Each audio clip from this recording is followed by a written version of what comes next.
Okay, I have the pleasure of introducing our next speaker, the speaker of the moment. Most of you know who Art Carter is. Anybody in here not know who Mr. Art Carter is? Okay, cool. I have this whole long bio in here to read, but per the direction of the speaker, he said just make some stuff up. But I tell you what, it's all true. I can't make this stuff up. The things that this man has seen, the things that this man has done, the things that I have experienced with this man in certain areas of the state are truly amazing. You promised you'd never talk about those things, right? Sorry. You said just make stuff up. So anyway, without further ado, Mr. Carter actually has many, many titles. He currently sits as you're the chair of RESO? Chair of RESO. Chair of RESO, and he'll explain what RESO is. I know it is, but he'll explain it. But most importantly, Art Carter is all of our friends. He's my friend, he's your friend, and he runs the best MLS in the world. Mr. Art Carter. Thank you, sir. So Steve Bussman just texted me and said that he was hoping that we get a good speaker this morning, and I said, no, you got me. So I thought maybe you were online. I didn't see you in the room, so you're hard to ignore. I want to give you guys an update about CRMLS. I'm not going to talk too much about compliance because good for you. You actually get one of my compliance people next week, and he's going to instruct you guys on all of the stuff in regards to our rules and regulations. I'm going to get through my slide deck fairly quickly because there's a couple of items that have bubbled up that I think you guys need to know about, and I don't really have slides to talk about those things. So we're going to get into it. Our vision, pretty clearly, we feel that we need to listen to the brokerage community, and what the brokerage community truly needs out of our multiple listing services is what we need to deliver. And our board of directors is built around the brokerage community, built around the agent experience, and I think we do a great job in listening to our membership and delivering what's needed. Going to talk really quickly. There's 38 participating associations. You guys see the pretty map. The dark blue areas are the areas that are a part of CRMLS. You're going to see this map that we have 17 data shares and 5 reciprocal associations. I'm going to talk pretty quickly about what this means for all of you guys. Anything that's colored in dark blue, light blue, intermediate blue are areas that you guys have access to the listings in those MLSs. And what does access mean?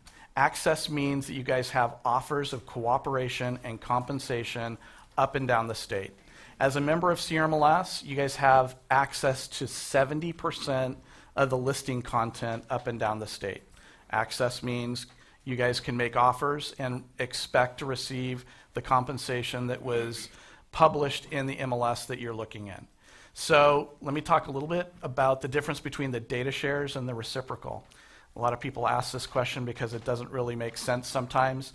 If you see something that's a data share, that means you log into the matrix system and all of those listings are already there. We do all of the hard work of bringing all that information into the matrix system to allow you guys to see it within the system that you're trained on, that your prospects are working against. And you guys have the ability on your websites to have all of those listings on your websites as well. Okay? So pretty close to 60% of the state you guys can have on your websites. The reciprocal ones are a little bit more difficult. The reciprocal ones mean that you actually have to, there's another link section within the CRMLS matrix system that allows you to log into these outside systems. Okay? So the 17 data shares, you're going to see the darker blue, 2 darker blues, those you guys have access to in the matrix system. The lighter blues, you're going to have to log into a separate system to gain access to it. Just philosophically, what is the board of directors of CRMLS trying to do there? CRMLS's board of directors believes that we, as a real estate industry, have empowered the consumer with so much more information than we're giving ourselves as real estate brokers and agents. And our goal is to change that dynamic for you. Our goal is to give you access to the whole entire state. Now, is there an expectation that you're going to go up to Crescent City Some of you guys might not even know where Crescent City is. Unfortunately, I do. Yeah, Rob does because he's been up there with me before. Is there an expectation that you're going to be doing business up there? No, but there is an expectation that you guys are in a relationship business. And 80% of business in real estate is done through your sphere of influence. And you guys got to keep those relationships alive. And giving you the ability to see all the information up and down the state and putting you on equal footing with the consumer that you're serving is something that is one of our primary goals. And we get it. I hear it all the time in areas. I was up in Northern California, and one of the things that was told to me by one of the brokers is, I don't want those Southern California agents up here selling listings. Unfortunately, it's happening anyways. Through these third-party portals, consumers are dragging their real estate agents wherever they want them to go. And that sharing of data in MLS systems is just not sharing data in MLS systems is just very short-sighted from our standpoint. The consumer is the one that's going to dictate the day. And when I get to the final areas that I'm going to talk about, I don't mean to scare you with some of it, but the consumer is going to drive the day when it comes to the real estate industry. And we need to be prepared for that technologically and politically. Let's talk a little bit about our products and services. You guys have 18 different products and services that are available through CRMLS that I guarantee that very few in this room are actually using them. And it's one of those things that's frustrating that we actually could probably save you money. You're probably paying for some products and services that you might not necessarily have to, and have access to information that really could help you guys in your business on a day-to-day basis. So I'm going to go through one or two of these products, and one of them is LionDesk. How many of you guys have tried LionDesk? Okay, so that's good news. So one of the things we talked about, the sphere of influence and how your business is primarily driven by that. You know, I'm not going to bash on the third-party portals, but knowing that there are people out in this room that are paying hundreds, and knowing that there are people in your community that are paying thousands of dollars a month for leads, and knowing still your primary driver for selling real estate is the relationships that you're building. You might have built them through a third-party lead at one point, but the primary driver is your sphere of influence. LionDesk is one of those products. The frustrating thing that we statistically know that only a third of you guys are using a customer relationship management package. And that's keeping that sphere of influence, that relationship alive. And LionDesk is one of those things that they're going to help you keep that relationship alive. Consumers more and more are expecting information that is delivered to them electronically. And they're looking for information that they can get back from you in the easiest and quickest way possible. It is a little bit of work to set up a CRM. The reason why CRMLS went with LionDesk, as you can see, there's a team feature with leads and contacts. There's document management. You guys hopefully are very well aware of your obligation and requirement on document maintenance and what you guys need to do. If you are not, hopefully you won't be going through a DRE audit anytime soon. So these are some of the tools that can help you. Video technology. It really is just an opportunity for you guys to keep relationships alive. If anything you see out of CRMLS coming forward, it's going to be more about that sphere of influence and keeping those relationships, helping you keep those relationships alive through the products that we utilize. So as I said, only a third of you guys are using a CRM. This comes to you as part of your membership within the CRMLS system. I'd highly recommend you guys take a look at it. One of the reasons why we rolled it out is because it interacts with all of the different packages out there, whether it be all of the cloud products, whether it be Top Producer. There's just a number of different things that it very easily works with.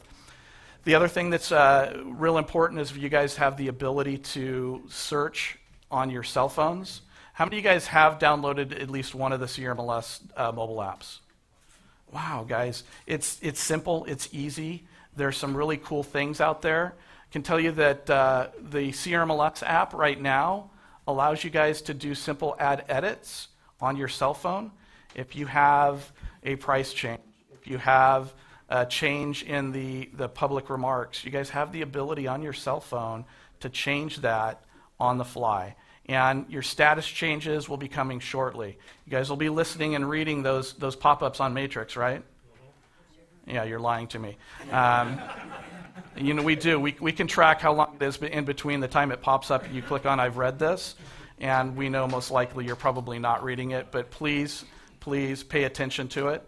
There are some important things that we have coming down the line. So that ability to do the add edit piece, especially in changing statuses, will be coming to your cell phone fairly shortly as well. So stay on guard and looking for that.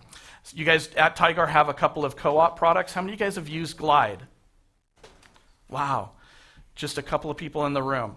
It is so incredibly easy for you guys to put your disclosure property or your disclosure reports out there to your sellers to fill out.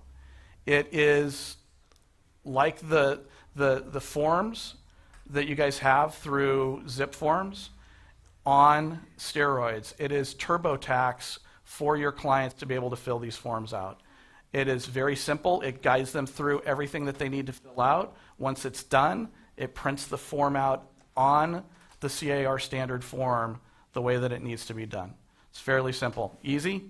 Yes, even I can do it, Art. Even Steve Busman can do it. So that is an easy product. So take a look at it. It is part of your membership here at Inland Gateway. So take a look at it and utilize it. The other thing that you guys have that we just released is Savvy Card. One of the things that everybody's so tied to anymore is your cell phone. And your ability to hand out what's really kind of a cell phone business card out to your clients, have them install your app, not somebody else's app, but your app on their cell phone, and have them be able to search the MLS on a pretty card that has your picture on it. We're going to put a rule together at CRMLS, and I talked to Manny about this a little bit earlier, is that there has to be a truth in advertising law for you guys as real estate agents. Your pictures can't be more than 2 years old, so I'm just saying, but we don't have that rule, but there probably should be a rule for that to occur. So take a look at Savvy Card. I'm not going to go too much into it. There will be some training classes here at Inland Gateway for you guys to take a look at. Yes, it is available for both the Apple platform and for the Android platform. So good things. Training, I talked to you guys about that. All of our training classes are free. So come take a look at it. What's the worst thing you guys could do is learn something. So we have training opportunities out here multiple times at Inland Gateway. Take an opportunity. With our support department, we're there from 8:30 to 9 o'clock, Monday through Friday, and from 10 to 3 on Saturdays and Sundays. There are no stupid questions. That's what they're there for, is they're there to answer your questions. Feel free to give us a call and go through some of any issues that you have. About 75% of our calls are training in nature. So if you just don't know how to use something, give them a call. Sometimes you might get some great advice from people in your office. You might not get great advice from people in your office. Feel free to give us a call and we can walk you through any of our platforms. Compliance, I'm not going to go through because you're going to have another great speaker from CRMLS next week that's going to go through all those things. Diane's already asked me that I talk about coming soon, and I said, no, I'm not going to do that. They'll do that next week. So if you guys want to talk about coming soon and the compliance department at CRMLS, I'm going to relay that one to Garrett, who will be here next week. So we'll go on to the next topic. Broker resources is one of the things that, as I said earlier, we're so focused on within the CRMLS system. I'm going fast here because I want to focus on a couple of other things.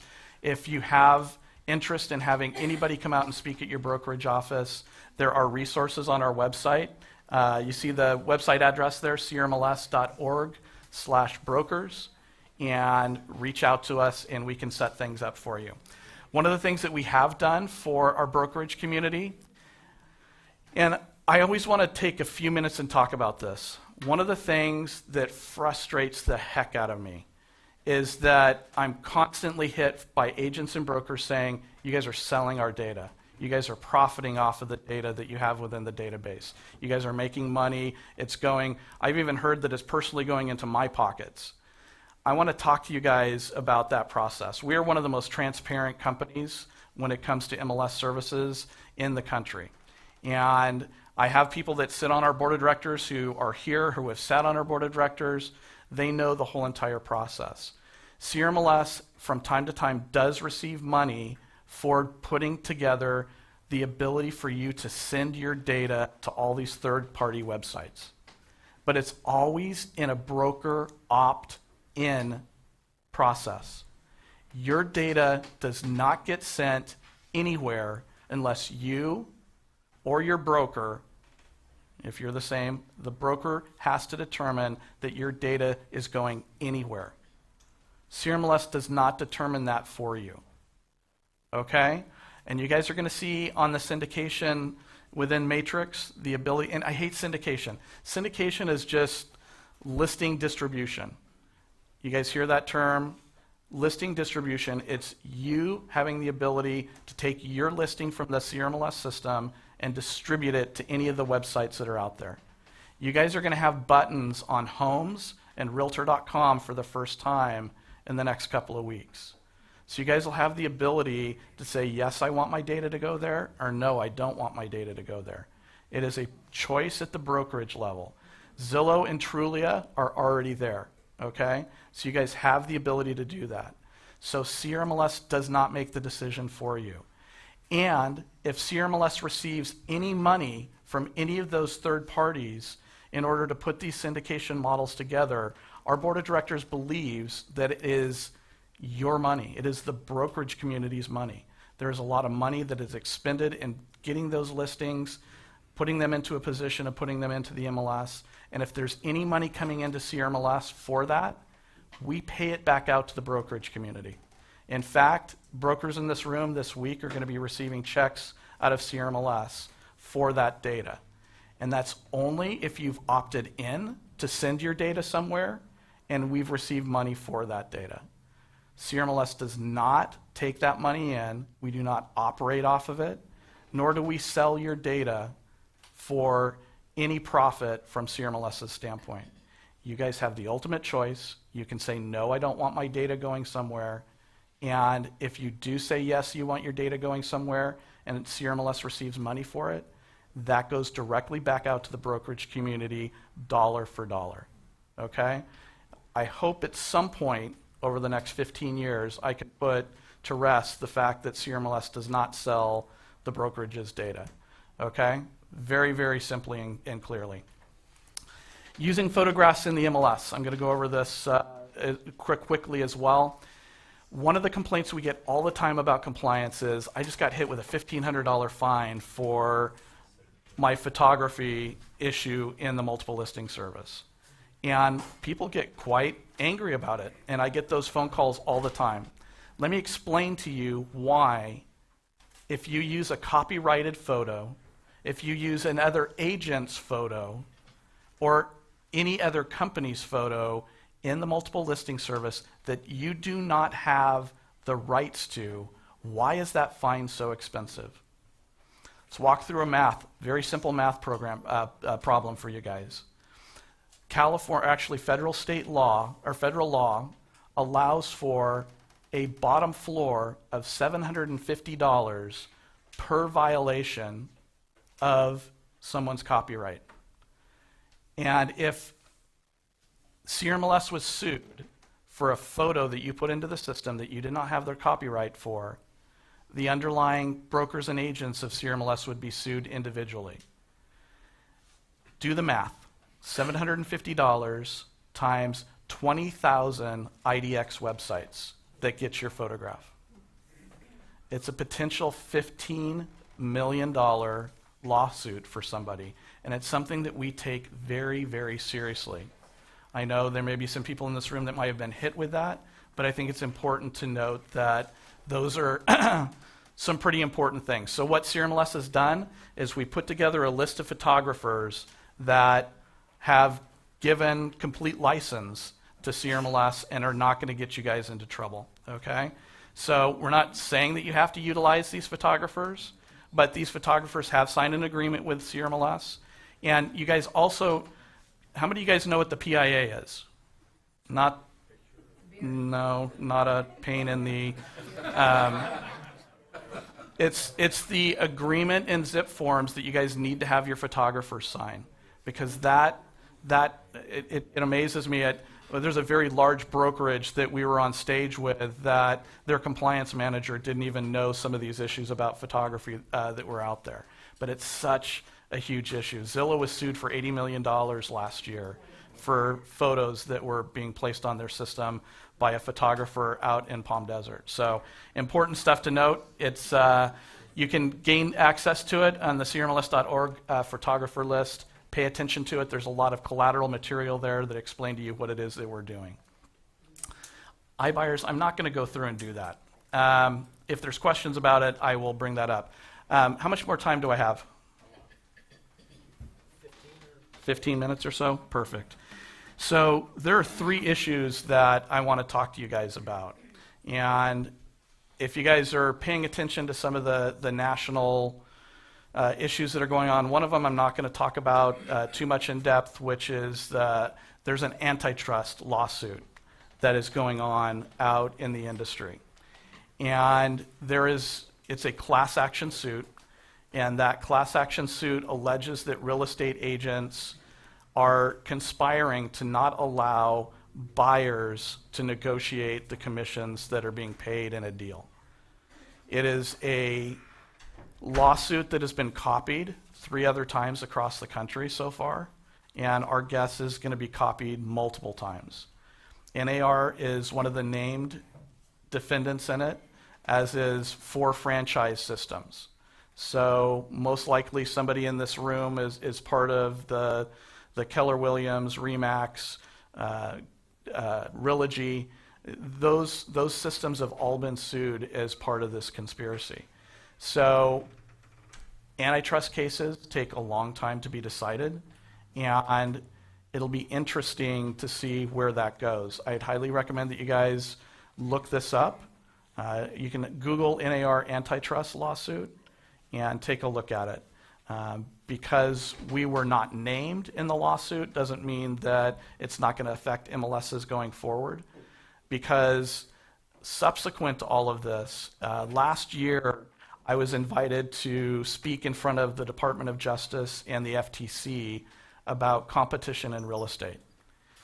That there was some level of concern that competitors, especially low-cost competitors, were not being given access to the information that they needed in real estate in order to compete. And there were 3 different panels that went through the whole entire process that day. And through the discussion process with the attorneys, I've never been on a phone call with so many attorneys in my life as the preparation phone calls for that. I think at one point we had 15 different attorneys from the FTC and DOJ on that. It became very, very clear that they were concerned about 2 issues in real estate. One was, why is the selling office compensation from the MLS, why is that not disclosed out to everybody? And secondly, why are there pocket listings? So this week, there was notice that the Department of Justice has opened up an antitrust case against a number of companies, but they're looking into this whole entire issue of selling office compensation being hidden from the consuming public. One of the things I was asked is, what's the average compensation being paid out on a real estate deal? And I don't know. Very simply, I don't know. Because the only thing that's published in the MLS is one side of the equation. I don't have access nor exposure to the full Monty when it comes to what commissions are being paid in a real estate deal. So is that one a little bit more serious? Yeah, that's one that we're looking at. The last time the Department of Justice opened up an antitrust investigation into real estate, that's when all of the VOW and IDX rules drastically changed. And what was being allowed to be exposed out to the consumer drastically changed. So my guess is that you guys need to pay attention to what's coming down along those lines and really get some additional information. There's only so much that from a stage and from a recorded standpoint that I can talk about, but just recognize that these are two major issues that could affect the way that you do business. Even though the class action lawsuit was filed in Minnesota, and the Department of Justice doesn't seem like it'd be something that would necessarily affect what you guys are doing, it absolutely could have some major effects on it. You guys need to be aware of that. How many of you guys have heard of the California Consumer Protection Act? Wow, good.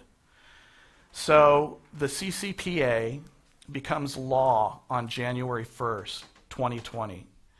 And I know that politically you guys are very involved, Frank.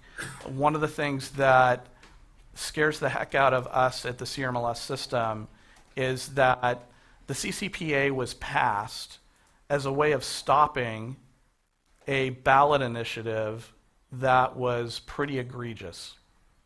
And it was drafted and passed in 2 days. Sounds like a lot of what our government does, with the promise that they were going to amend it.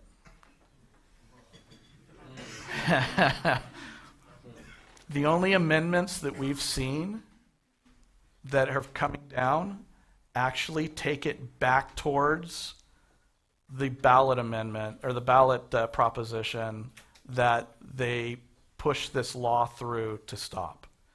So what does the CCPA do?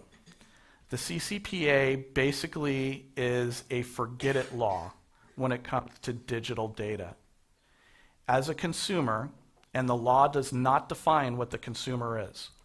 The consumer can be anything. I don't know that it would go down to my dog's level, but it does go down to individuals, companies even can make requests as well. So the consumer is not defined, and the consumer can come to any company that has electronic records of their relationship and request that all of that personal information be deleted. Does it affect the MLS? It potentially could. Does it affect you as real estate professionals? It potentially could as well.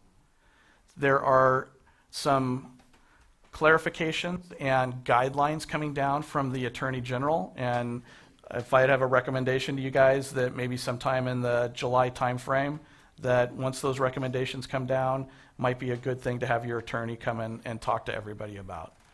Maybe it'll be a big deal, maybe it won't be a big deal. CRMLS, because of our size, potentially could be in a situation where we have more than 50,000 consumers' data in our system.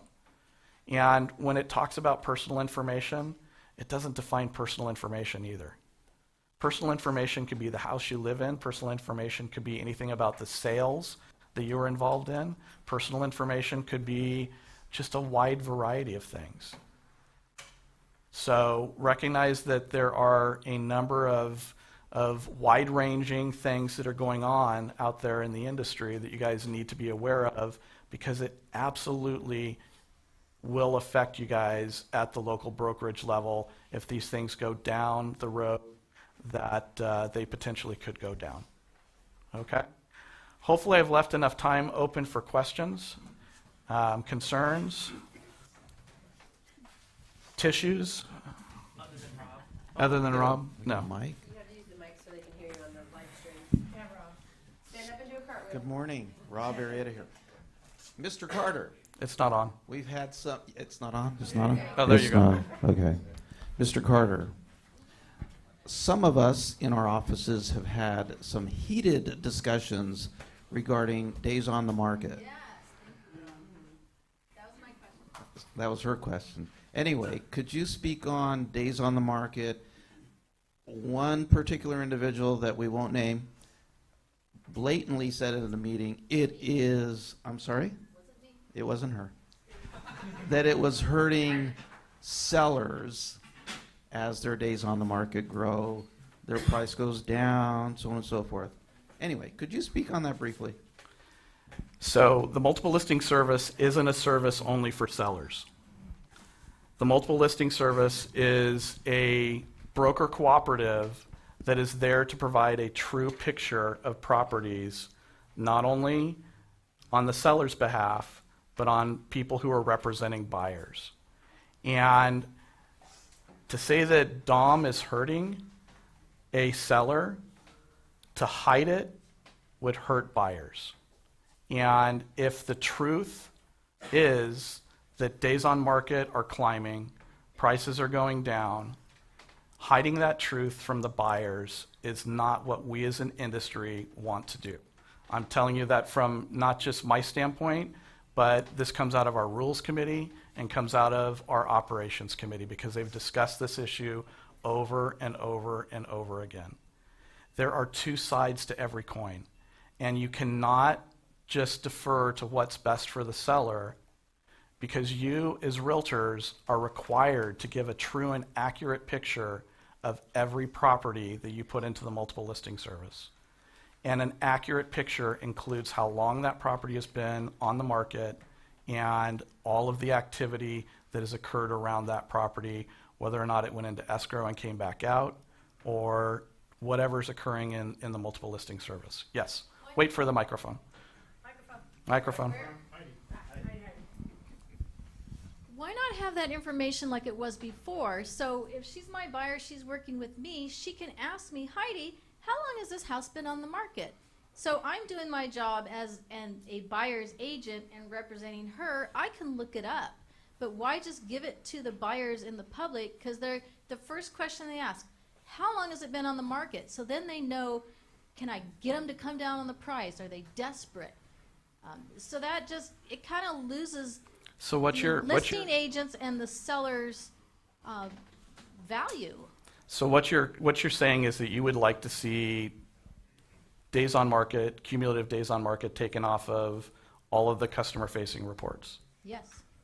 So Well, Zillow can get it, if they want. They can look it up and get it, but why does that matter? Third-party portals already have it because they're calculating it themselves, and they will display it no matter what. The consuming public will get at it.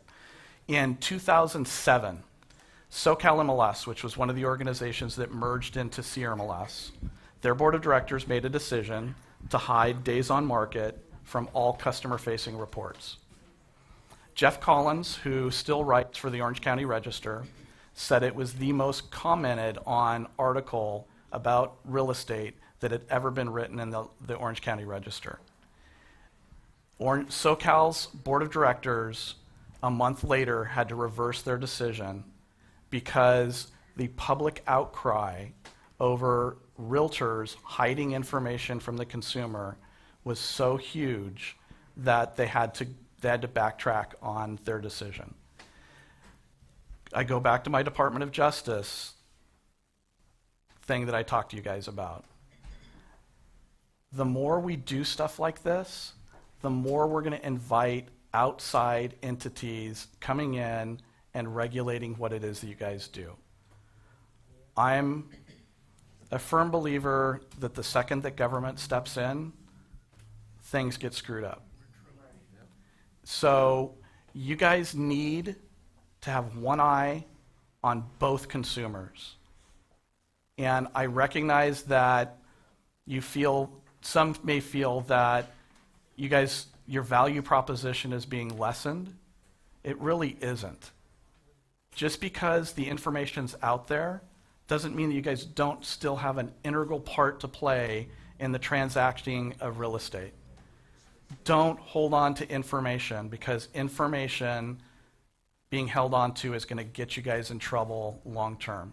I can go back to 83, and some of you guys have been around that long, and one of the last Department of Justice antitrust investigations that got rid of sub-agency. So there have been some drastic changes in the way that real estate is operated, and a lot of those drastic changes have come because of government intervention. And don't invite things like this. This is one of those, to me, clear and simple things that if you guys try to start hiding information, it will not go very far before the government will get involved. Yes? What, if anything, can be done regarding pocket listings or even listings being put on the MLS, but they're not actual listings? Because when we, as other brokers, call, then they say they'll allow us to see them, but they won't actually sell them to us because they're trying to double in the deal. So is there anything that we can do? So first off, if there's no listing contract, it cannot go into the MLS. If you're finding that they're going in there, you need to report them, and they will get a violation from CRMLS. Okay? The basic core of the multiple listing service is the listing contract. Without a listing contract, you don't have a listing. And without a listing, you don't have an entry into the MLS. That's about as simple and as clear as it can be. Okay? That being said, and hopefully we're not going back into one of these markets with the REO situations, that was a special occurrence because many times banks had special arrangements with REO agents that we had to make some adjustments for.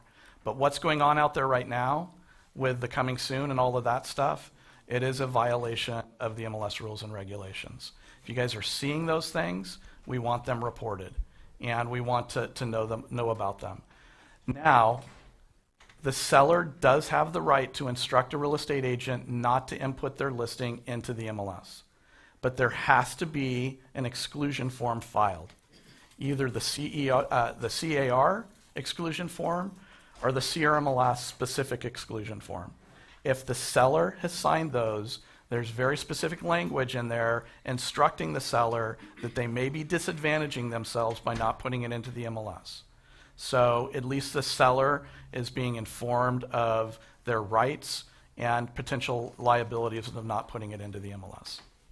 Art, on the photographs that are illegal to put in, can you give a couple of examples like Google Earth, Street View? So that's actually that's a great question. So there is one little carve out with the Google products. Google has given us some assurances that they're not going to go after us unless there's blatant violations of their copyrights on Google Street View. So what we do with Google Street View, if you upload Google Street View into the CRMLS system, we're going to take it down. And we're going to notify you that you have a warning, that you cannot put that back up. Some of you guys ignore those warnings, and you put them back up again. You will receive a $1,500 fine if, once we've taken the Google images down and you put them back up, it is a violation of their copyright.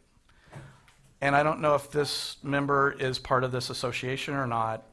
One of you enterprising people decided that you were going to take a Polaroid of your computer screen's Google Street image, and then you took a cell phone image of that Polaroid and you uploaded that to the CRMLS system. It's still a violation. It doesn't matter if you took the photo of your computer. I'm not lying. You guys get very creative in trying to circumvent the rules sometimes. That was one of the ones that I loved. So,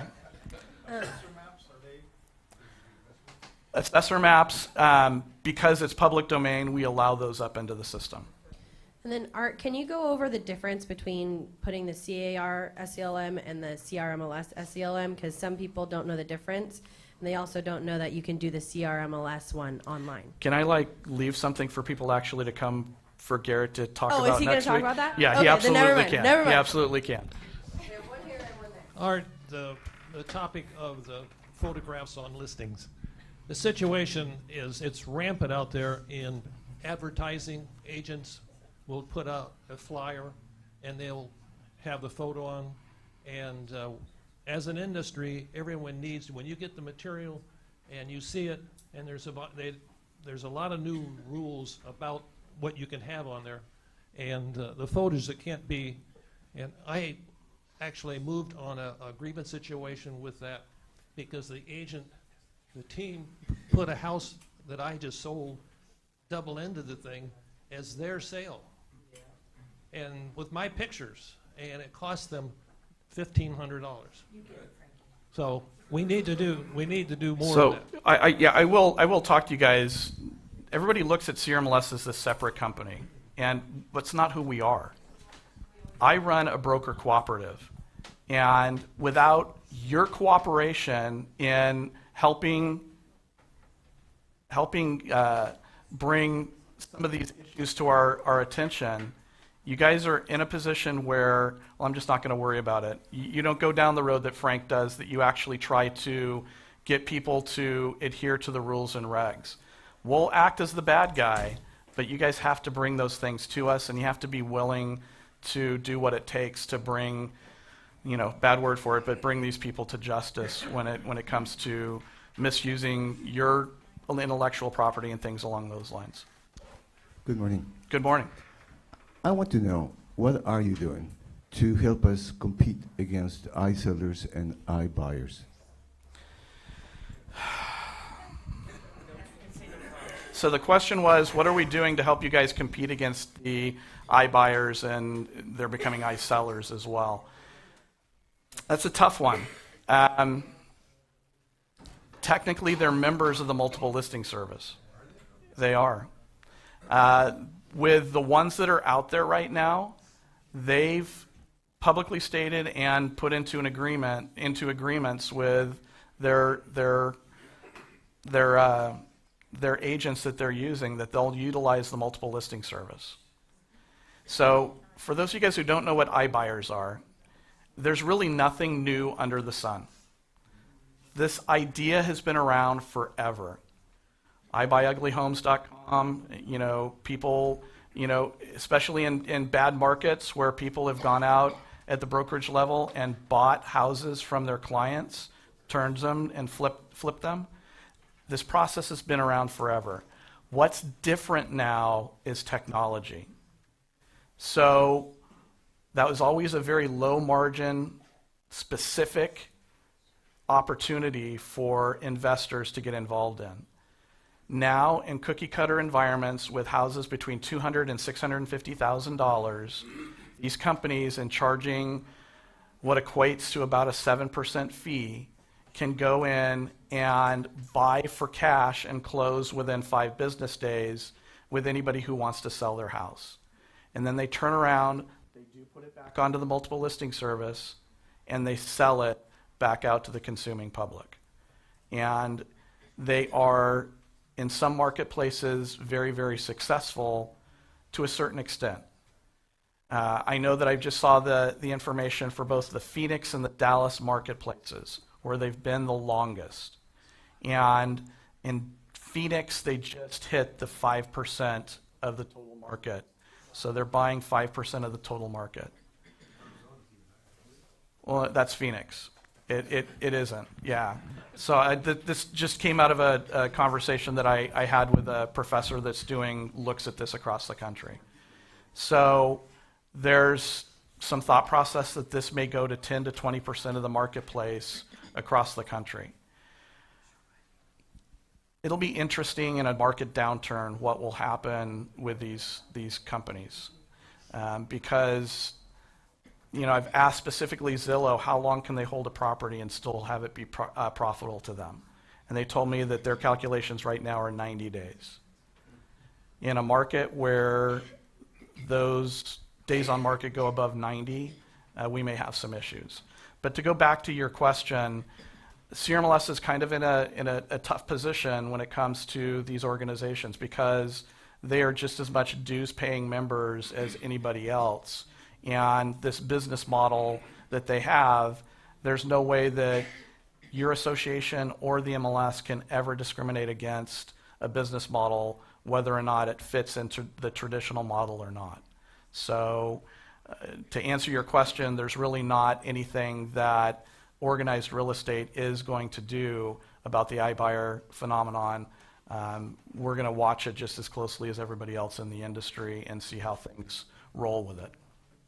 maybe not the answer you wanted to hear, but I tell you guys I will be honest and forthright as much as I possibly can, unless it's going to cause me to testify in front of the Department of Justice again. And that was a joke. Yes. Okay. You again. Me again. Hey, I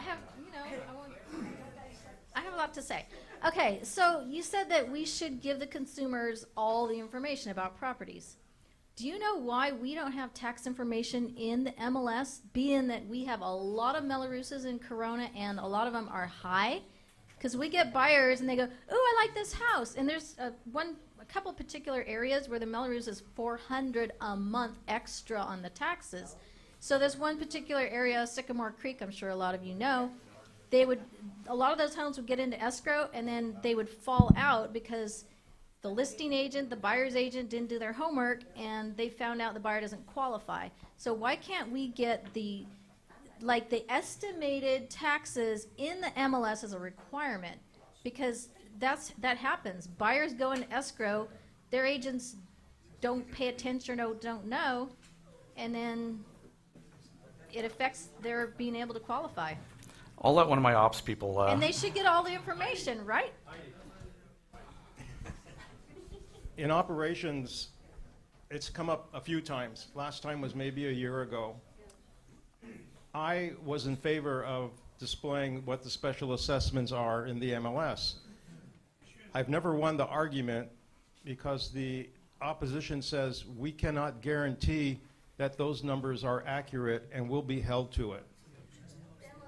Because some of them aren't in there. There's fees that we don't know about, and then it comes in $200 a month higher. So we were held to $3,000 a year when in reality it's $4,000 a year. They're going to want that extra $1,000 from you.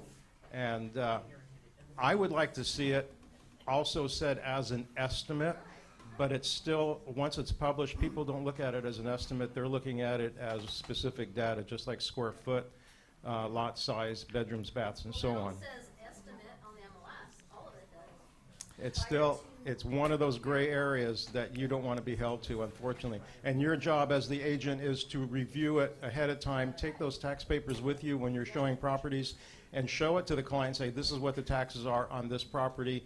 What it says on this piece of information, it's not your information, it's from Realist, however. I guess my comment is it's, I mean, we can click right above for tax and it shows the special assessment. So to me, if a house is selling for $450,000, I can estimate to my buyer, you know, it's going to be, say, $4,600 annually plus whatever the special assessments say, roughly. No guarantee, but that's going to be a good ballpark. So I don't understand. I think the bigger concern is it's not physically on the listing sheet, that you have to click into a separate program to find it. See, the buyers find it themselves. They say, I want to see this house on 1234 Main Street. They find the properties, not just us. So when they find this property on Main Street, they don't know what the taxes are.